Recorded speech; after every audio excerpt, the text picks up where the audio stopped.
flexing kerang itu sebuah kewajiban. Jadi apapun tentang kerang, apapun tentang flexing itu harus dilakukan, harus dilaksanakan, karena dengan flexing kerang, kalau kalian tahu, intelektualitas tertinggi, paradigma dan juga pengetahuan itu akan masuk, akan menjadi lebih tinggi, lebih banyak pengetahuan-pengetahuan baru yang akan didapat ketika teman-teman mendapatkan sebuah insight dari yang dinamakan flexing kerang itu sendiri. Kalau teman-teman tidak menganggap flexing kerang ini sebagai sesuatu yang adiluhung, ataupun bahkan tidak mengerti dengan flexing kerang itu sendiri, itu akan menjadi sesuatu yang berbahaya bagi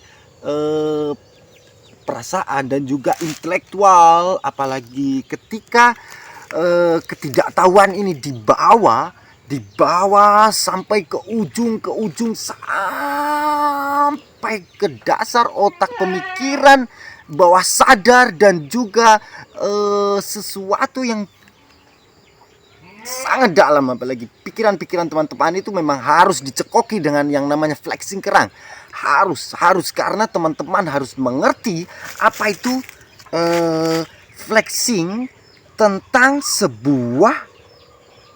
sesuatu yang tidak pernah kalian anggap itu sebagai flexing. Jangan salah, teman-teman tidak pernah mengerti bahwa flexing kerang itu bisa menghasilkan dengan flexing kerang, teman-teman bisa saja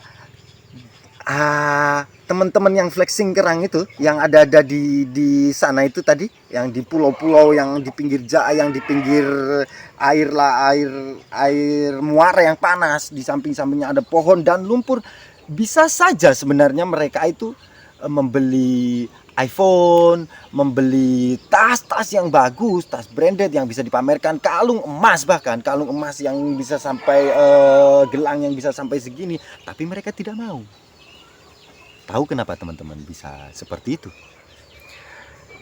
Karena mereka menganggap bahwa flexing ataupun pamer, flexing, memamerkan dalam artian yang bergaya, yang apa, itu sudah ada pada diriku sendiri.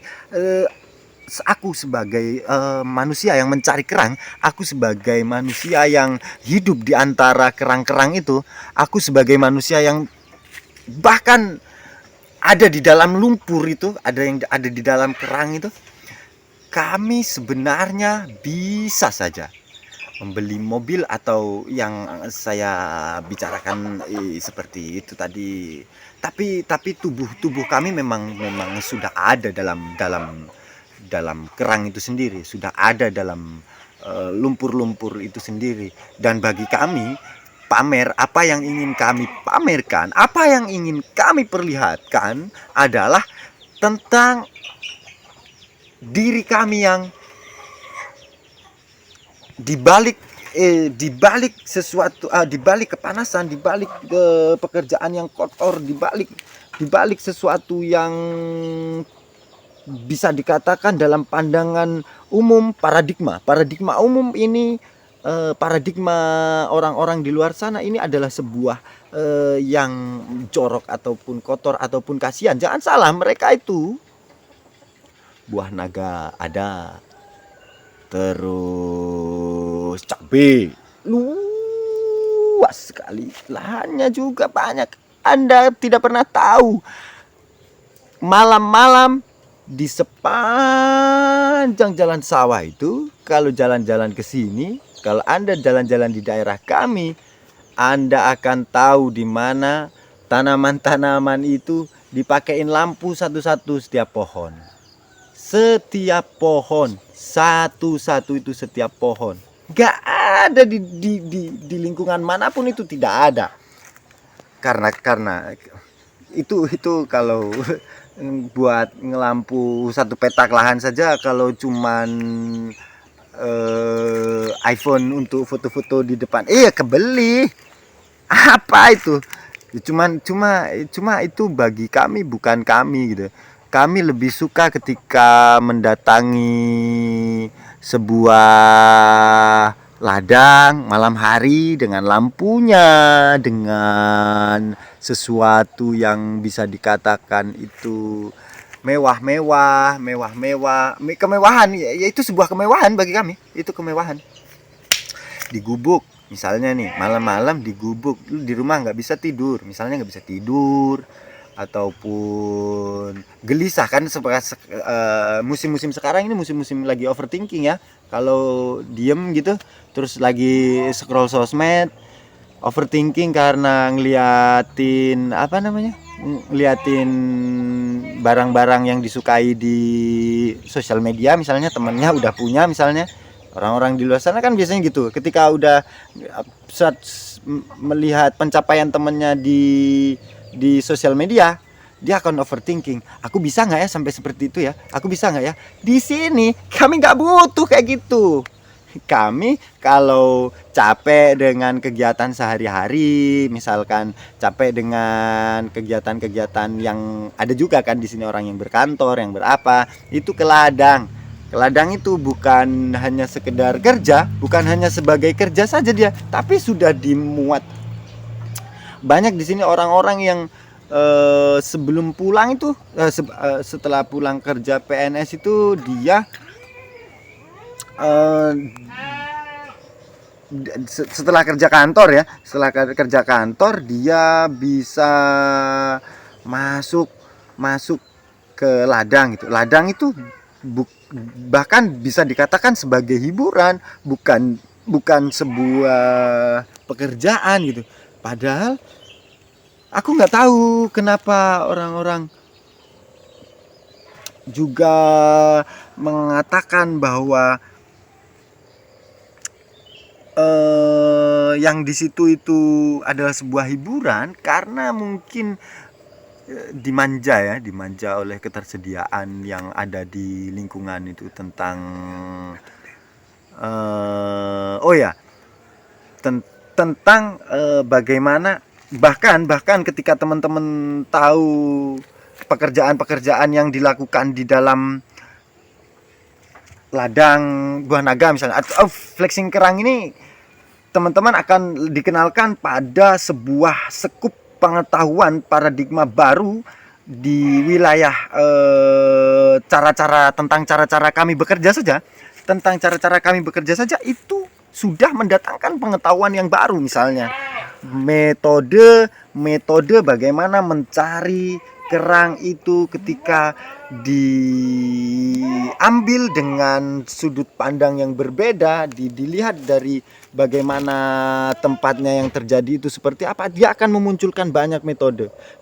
Tentu kerang juga sebagai kebudayaan, flexing kerang itu saya pikir sudah memang waktunya untuk harus dijadikan sebuah kebudayaan yang baru.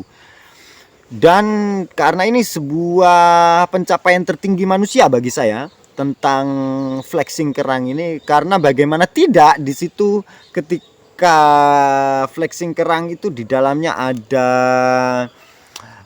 bagaimana mengenali hidup, tentang investasi, bagaimana tentang keadiluhungan hidup, bagaimana tentang memproduksi pengetahuan, bagaimana tentang, oh jangan salah ketika teman-teman menganggap bahwa yang dari flexing kerang itu tidak menghasilkan pengetahuan yang bagus, karena teman-teman di sini, keluarga-keluarga pencari kerang di sini, dia sangat-sangat berpikir, sangat-sangat sadar dengan bahwa pendidikan itu sangat penting juga. Banyak juga dari para peflexing kerang ini, dia menyekolahkan anaknya sampai ke Kairo ada. Terus yang jadi Kairo, Al Azhar Kairo, tahu ngerti ya? Ada yang di perwira juga ada, jadi perwira tentara juga ada. Terus ada yang jadi, salah satunya jadi dosen. Jadi dosen di salah satu kampus negeri ternama di Indonesia.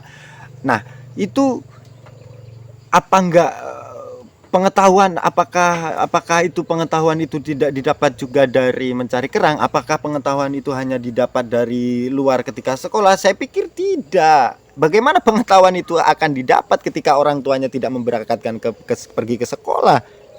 Kan nggak mungkin, gimana? Nggak akan dapat apa-apa. Makanya teman-teman harus membudayakan flexing kerang. Tentang apa yang kami banggakan, gitu, apa yang kami lakukan di balik panas-panas yang seperti ini, di balik yang 10, 5.000, 4.000 dan 10-15 kilo itu ada tanah yang luas dan ada sapi. Kami nggak perlu mungkin emas gitu, di depan kamera dengan iPhone, di depan kaca dengan iPhone, di depan cermin gitu, nggak perlu. Tapi sapi ada, tanah ada, dan nggak terlalu mempedulikan hal